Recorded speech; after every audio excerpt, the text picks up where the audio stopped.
Summer's not here yet, but it's not snowing yet. I'd like to share with you this morning a couple of mission stories. Anyone like mission stories? One of the stories I want to share to you is out of one of my favorite non-inspired books, I'll put it that way. Probably my favorite non-inspired book, meaning non-spirit of prophecy, is this book here. I don't know how many have read it. If you haven't read it, you're really missing out. I'm going to share one story out of here. And I was going to share two stories out of here, but due to some change of events in my life and a friend of mine, I decided kind of at the last moment to change and add in a different story, a personal story, and leave out one of the other stories. And the first one will be obviously this personal story.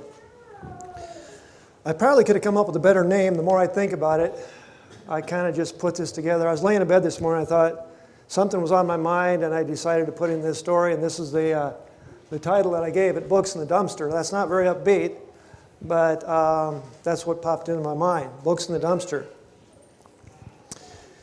In June of 1994, there was a young man born in Phoenix, and his name was Jared. And 2 years later after he was born, he had a life-threatening seizure. He turned blue. They didn't think he would make it, but he survived. Fast forwarding to age 9, he had another seizure, a very serious seizure, and he survived, but it was life-threatening. Fast forwarding again to age 15, the third, hopefully the last seizure. He didn't have them on a regular basis, but the ones he had were bad. And so at age 15, he had a third seizure, very, very serious, life-threatening seizure. He survived. He has a disability. I would say he's probably got a 5th grade reading level. He has, which is, it's not too bad. I mean, some people in West Virginia that are can't read. But he has a light tremor. I didn't know that till I went and visited him, kind of a light tremor. He's got a little bit of a special shoes because his feet want to turn inward or whatever, outward or something. He lives in an apartment in Phoenix. He has a job. He works at a grocery store. He hauls carts in and out. They work him very hard because they don't have enough help, which is typical today. They work him very hard, and he makes minimum wage. He lives in his own apartment, and the money that he makes, all the money that he makes pays for his apartment, and that's it. It costs a lot to live in Phoenix, and minimum wage doesn't go very far. Maybe a little over minimum wage.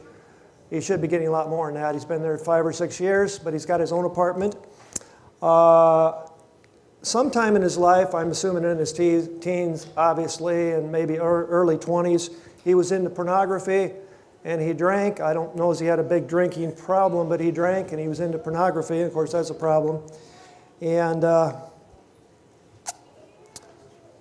he was baptized either 3 or 4 times in different churches.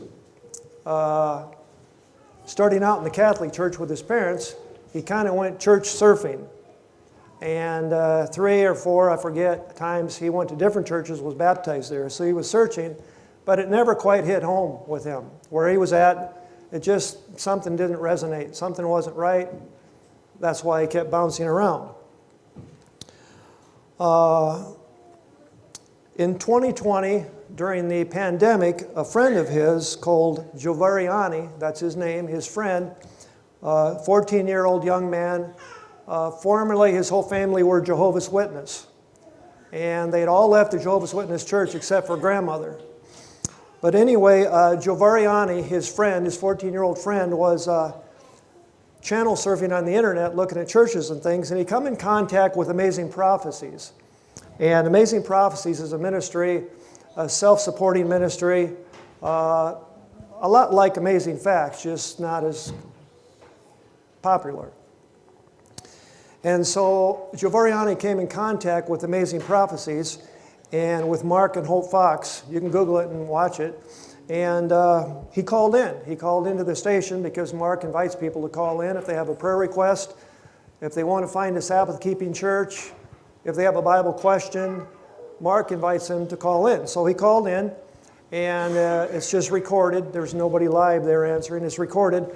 And then Mark will forward that call, that recording, to one of 5 different people, and I'm one of those 5. So Mark forwarded the call, came to me, and so I talked to Javarian, and he told me that he used to be Jehovah's Witness and da-da-da-da-da. And we ended up in kind of a Bible study on the phone, and Javariani is friends with Jared, the man that had all the seizures, who, by the way, is 28 years old. They were friends, pretty good friends. And so I met Jared through Javariani, who hooked up with us on ministry. And so we kind of, sometimes we all 3 studied together on the phone. Sometimes it was just one or the other and myself. And Javariani and Jared, they will go out and do some street ministry a little bit. They had a amplifier, some type of amplifier and a mic, and they would take a bus and cross town or wherever, and then they would try street ministry. I don't know how that worked. I know they got chased out of a couple places, but so that was kind of their situation.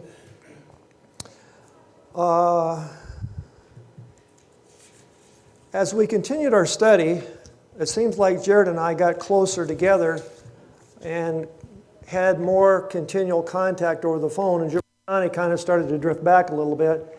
And I ended up in a serious study with Jared, the one that had the seizures. We started off with this series, and these are the 2 series we're handing out here, and we went through this series, and as soon as Jared started gravitating towards our church and our message, Javariani started attacking secretly.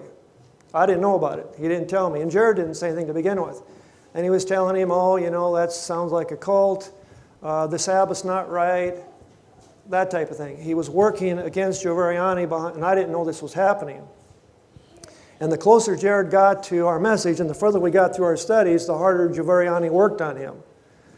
And so finally Jared revealed it to me what was going on, and Javariani started to kind of approach me with some things, and finally Jared had to block him because it got too bad. And Javariani started coming up with some really crazy theology too, trying to convince me that Cain was Satan's baby, Satan and Eve, and they produced Cain. And he was trying to drive that home to me.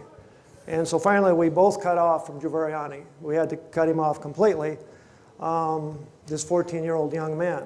Started off good, but things started going real sour, so he was out of the picture.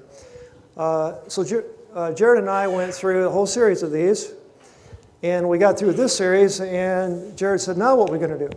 So we went through this series, which is 32 lessons. This is one of the other ones we hand out. These are deeper. And then, if that wasn't enough, then we read through the book, The Great Controversy, together. The whole thing, over the phone. He'd read a page or 2, I'd read a page or 2. It took a while. We'd read about a chapter each day that we would read, and that would be almost every day. And so we read through The Great Controversy. Then we read through Steps to Christ together. And then we started reading Christ Object Lessons together. And Jared was baptized October 31 of last year. And we continued to study and read together. And Jared was talking with his family. So no, you got to know his parents are middle class or upper middle class professional people, strong Irish Catholic with Italian blood and Italian names.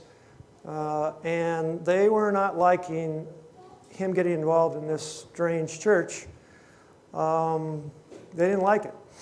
And so their goal became, how do we get this kid of ours out of this church? They were taking him to church because he wanted to go, but they didn't like it.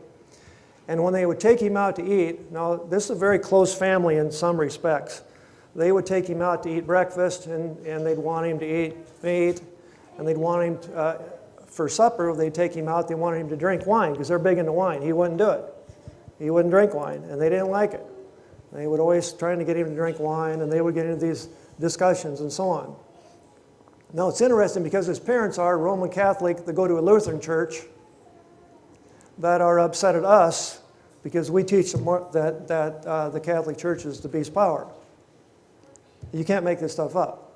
They go to a Lutheran church. Martin Luther believed the same as we do, basically, about the Roman power, but yet they go there, but yet we shouldn't say things like that. Of course, the Lutheran churches have softened considerably about talking about that kind of stuff, so maybe it was more Catholic than you might think. Not much difference between the two.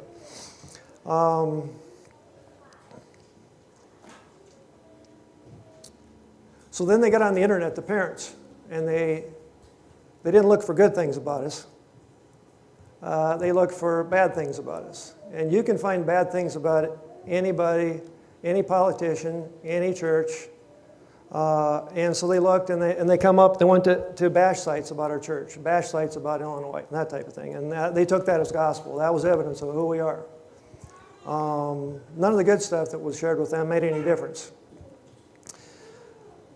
And this very close family, the other thing is, with Jared with his disabilities, he had some problems managing money because of the porn and other things.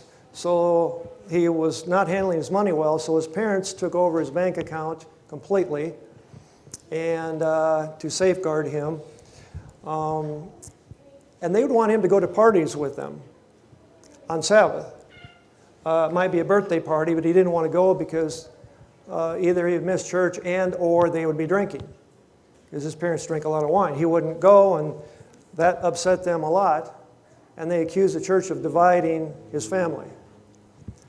So there was a Christmas party he wouldn't go to, but they threatened him. That's the right word. They threatened him. They would do this, they would do that. So he ended up buckling, and he went with them. He didn't drink and that type of thing, but he went to the Christmas party on Sabbath.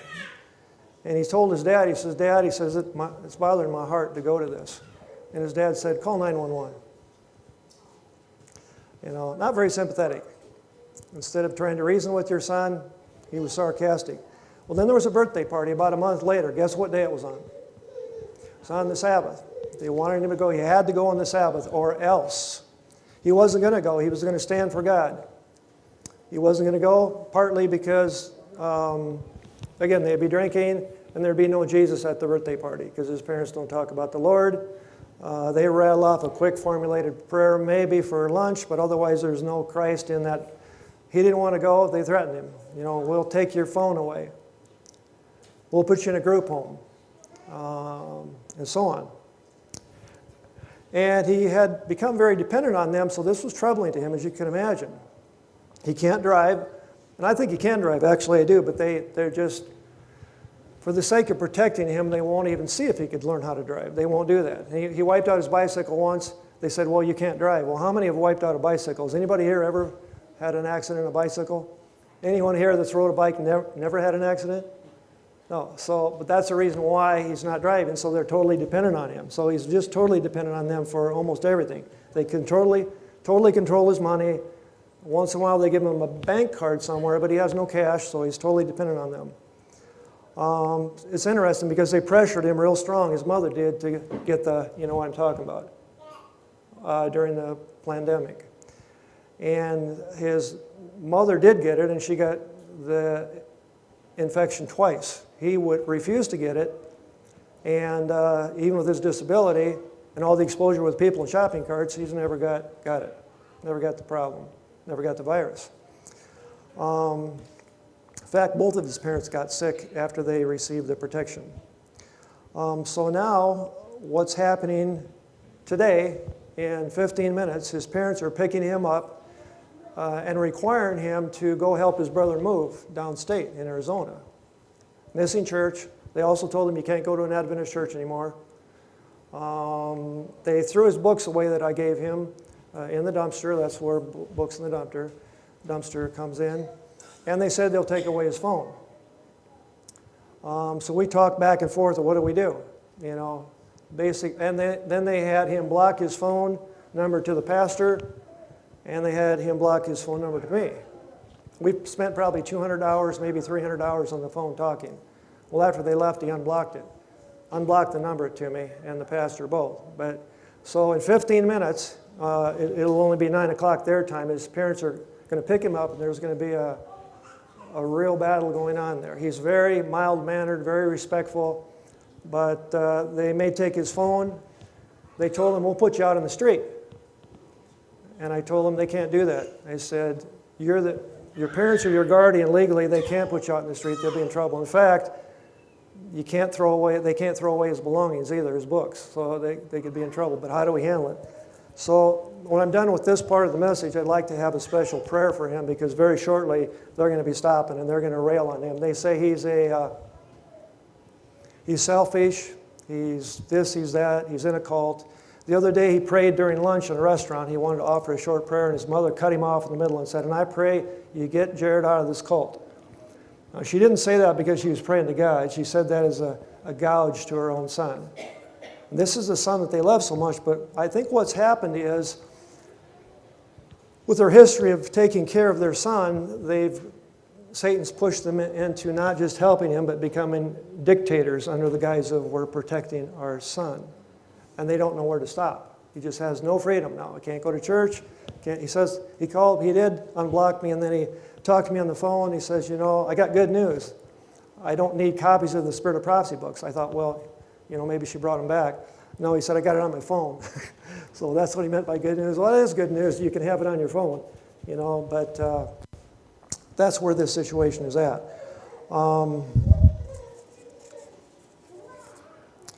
I'd like to pray for Jared right now. If they're going to push as hard as they can, and I don't believe for a second that they're going to follow through with these things. They're not going to follow through with putting their son that they hover over on the street. They might take his phone temporarily, but then they can't call him. But he doesn't.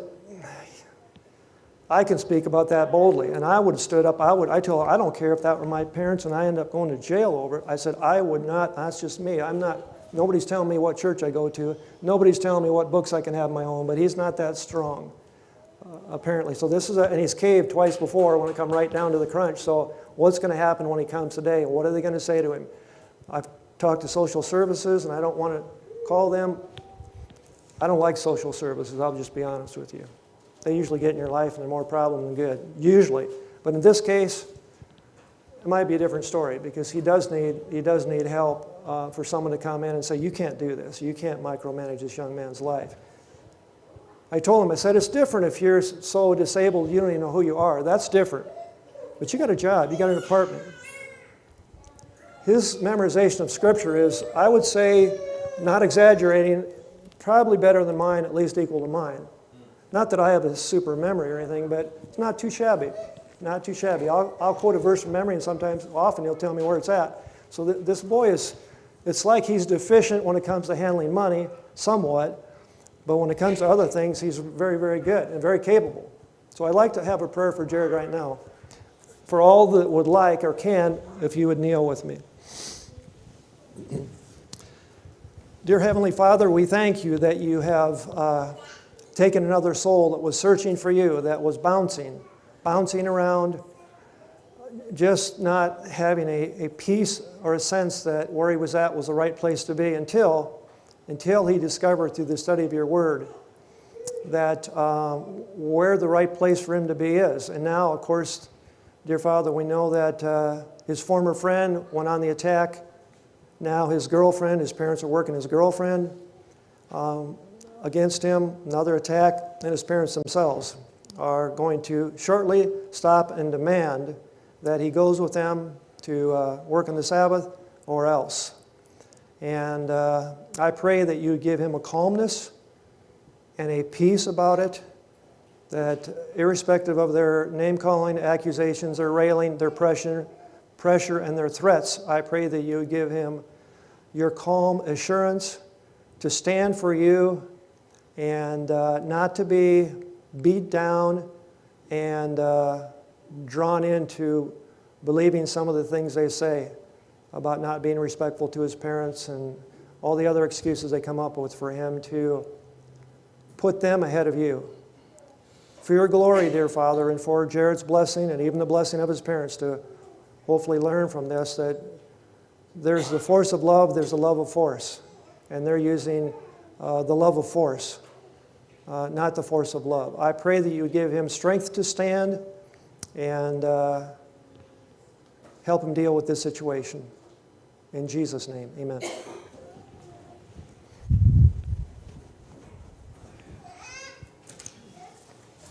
The other story I'd like to share with you is, I want to show you a picture here or two. This is him getting baptized, October 31st. He's 28 years old. He's got a birthday coming up. This is in Mesa, which is a suburb kind of of Phoenix. Demiris and I spent a couple days with him, showing him how to cook vegetarian. He's largely vegetarian, certainly doesn't eat any unclean meat, doesn't drink, doesn't smoke, any of that. So that's Jared. And he's a very neat guy, very neat guy. I'm very, very close to him.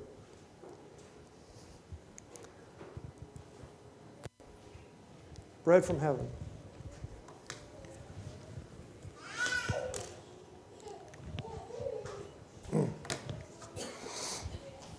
This story is about a SDA pastor and Sergei Petrovich. It's always a struggle to pronounce Russian names or that type of name. Sergei and Lena. They lived in Kahul, Moldova. Does anybody know where Moldova is? I didn't, but it is between the Ukraine and Romania. It's interesting. It's about the size of Maryland, so you can probably identify with that pretty well. And so Sergei and Lena are from Moldova. It's a communist country, just like the Ukraine, or not Ukraine, but like Russia. The church leaders there are chosen in secret. The elders and leaders of the church are chosen in secret. The pastors themselves are not told when this election is going to take place of their officers, because even though they claim that there's religious freedom in Moldova, it's kind of a farce. They can't have services after dark. They can't have books and that type of thing. So it's just kind of it's not really religious freedom. So they hold a lot of meetings at night. They'll leave their home. They'll be very secretive, not even telling those who need to know until just before the meeting. So not much opportunity for them to tell someone they ought not or something like that. And so they'll leave different patterns from home and different routes so they don't all join together, and then they end up at someone's house, typically after dark, and then they'll vote in their officers, deacons, elders, things like that. That's the way it works in Moldova. And of course, the KGB, they're always trying to figure out what's going on because they want to keep a chokehold on religion in this country.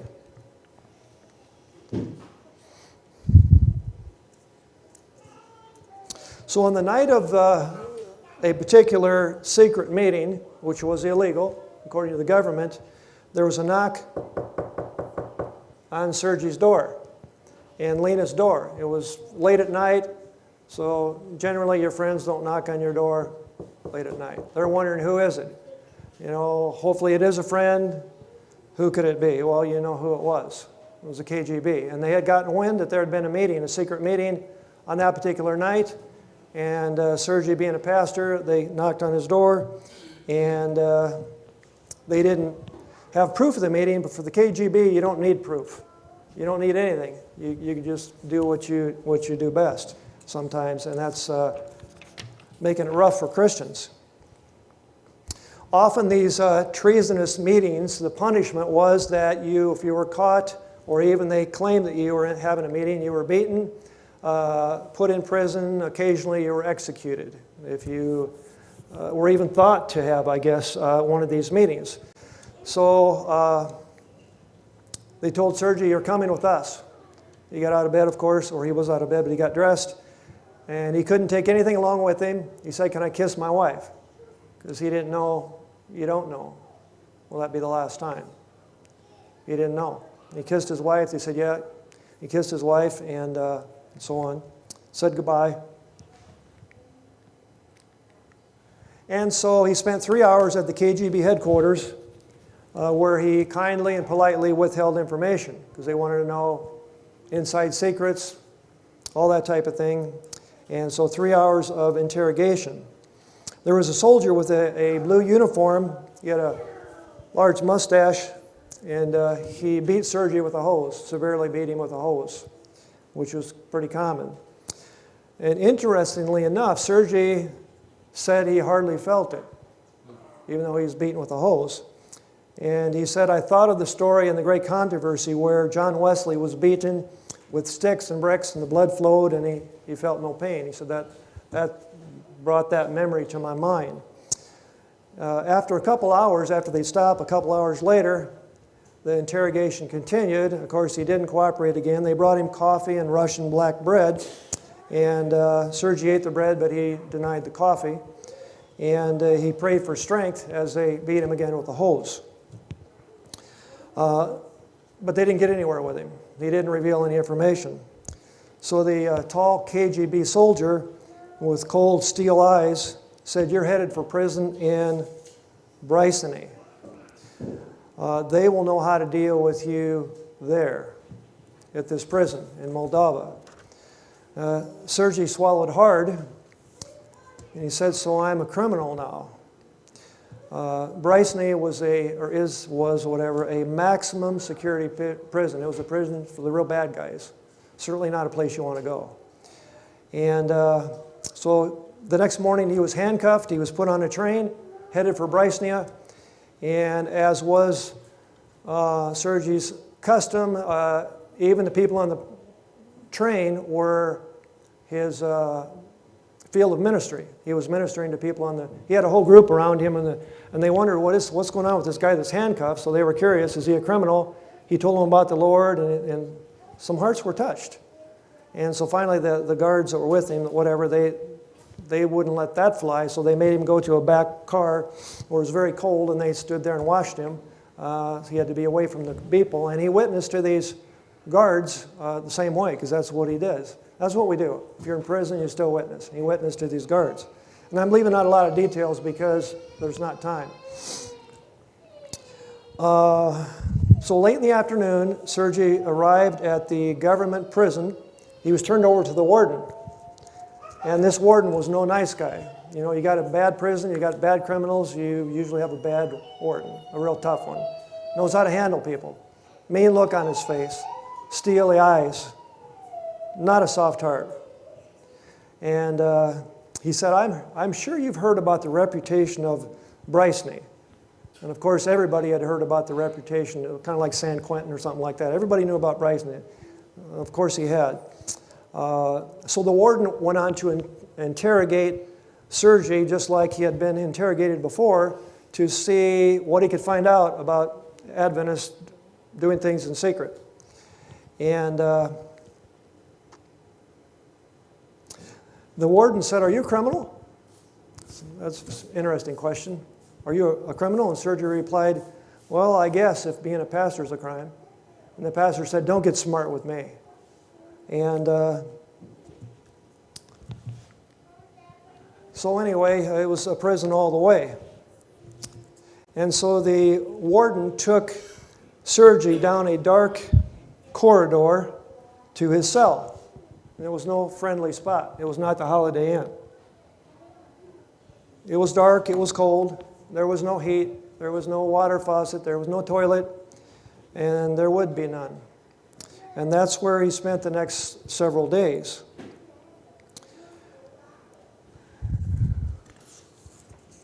There was a cot there. A cot, a small window with bars in it there, and that was it. And a very, very thin blanket, almost nothing there. That's where he was going to spend the next few days. And the warden laughed out loud. He said, ha, ha, ha. He said, we'll see how well your God takes care of you here, meaning without food and that type of thing. And he laughed as the door clanked shut and he walked away. Well, Sergei went to bed that night wondering, will I see my Lena again? Will I ever get out of here? What will happen? He was cold. He was tired. He couldn't sleep well because it was cold. And he was hungry. And he tried to get some sleep. Well, the next morning, it was about dawn, and he heard this. I'm going to move here.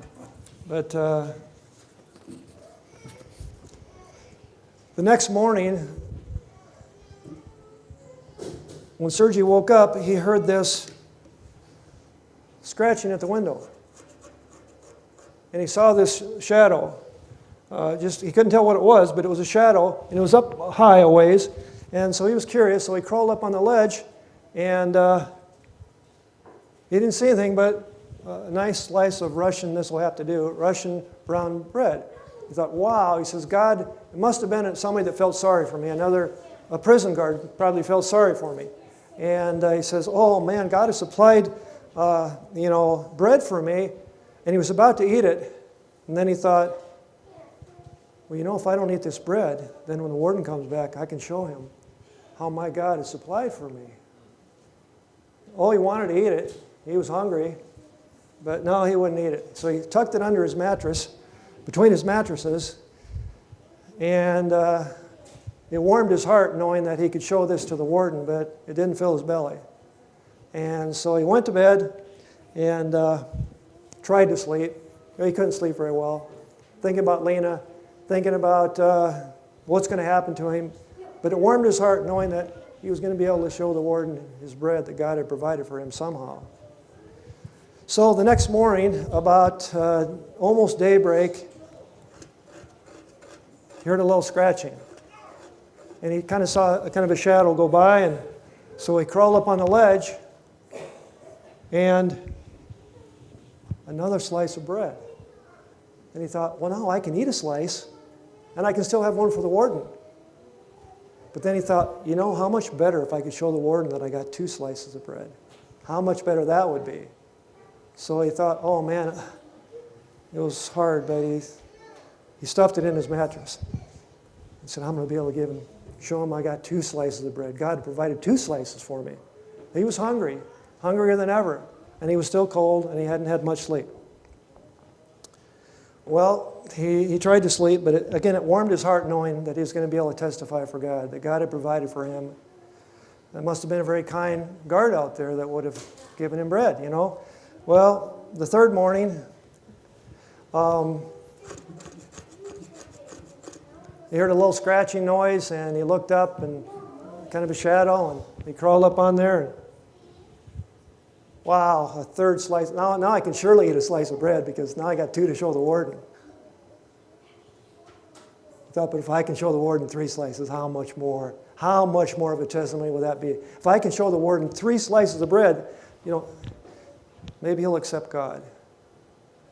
So he stuffed it under his mattress. And he went to sleep that night because he was so tired. And then he wondered, I wonder how long it's going to be before the warden comes. I mean, if I'm starved to death, what? Well, the next morning, guess who showed up? The warden showed up. And he said,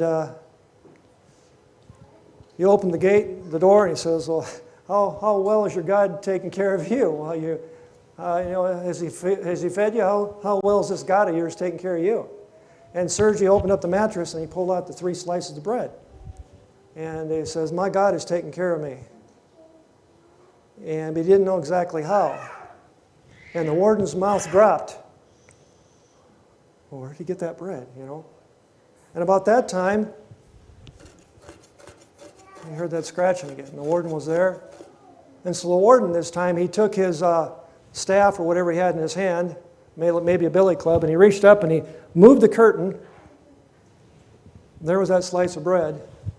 And the warden's mouth dropped. It dropped because, now I want to end this the best way possible. The warden's face was just dropped, his jaw dropped, he didn't have words to speak. And the warden rolled his eyes. He rolled his eyes and he kept saying, I do not believe my eyes. I see it, but I do not believe it. It's impossible. His eyes were earnest now, and in place of his scowl was a look of awe and wonder. I have never seen such a miracle, he confessed, shaking his head. Your God exists, after all, and today he will be my God too. Sergey could see the struggle in the warden's heart was at its end. The man had come full circle and now seen the light. The warden said, "Today you have shown me what I refused to see all these years." The warden bowed his head in humble shame. "Not only has God sent you bread morning after morning these past few days, but He has sent it to you as a gift from me. You see, preacher, this is my," he stumbled on his words and swallowed hard. "This is my daughter's cat. And that bread in its mouth, it is my wife's bread from my own kitchen table."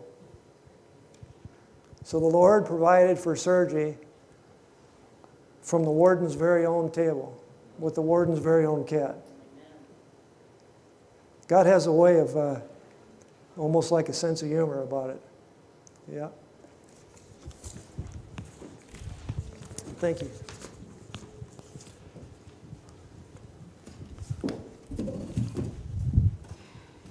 Maybe sometime I'll share with you, as I had planned, the other story in here. That was just one of the two stories at the back of this book.